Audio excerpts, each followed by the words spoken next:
Okay,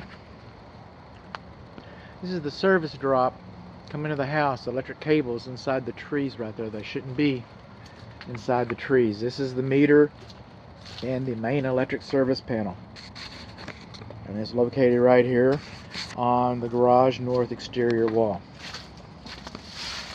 The tops and sides of these boxes and cabinet should have been sealed to help prevent moisture infiltration from getting into the system. Now, when this was installed, it probably wasn't required, but it's a safety issue. And if you do not know, this is L1 and L2. If you do not know that these are hot, you do not belong in this cabinet. I get that. But there should be protective plastic covers around these connections.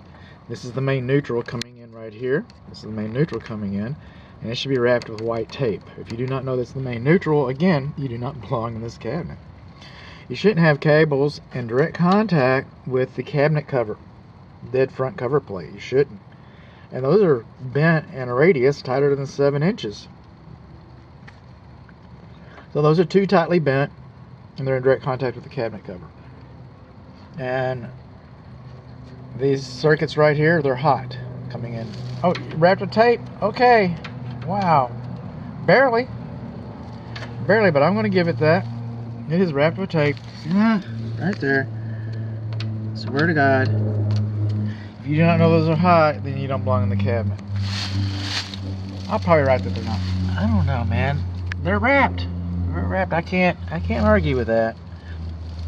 Okay, so what did we learn? We learned that our power lines are in the trees.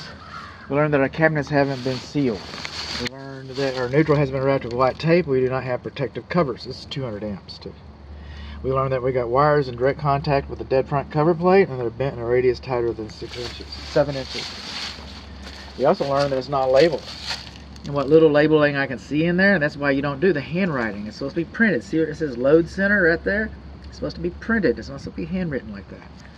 Also, this cable going over or through the fence goes to an exterior 220 receptacle outlet that might not be approved for an RV. I don't know what it's out there for, but my experience suggests that RVs run on 120. It looks like a 220, but it's not actually a 220. It's actually a 120. 240 looks like a 120. So regardless, before you hook anything up to the exterior 220, you want to make sure that they're rated for that receptacle and you don't burn anything up accidentally. Now, that's the main service panel. We're going to have another video following. That's the sub panel.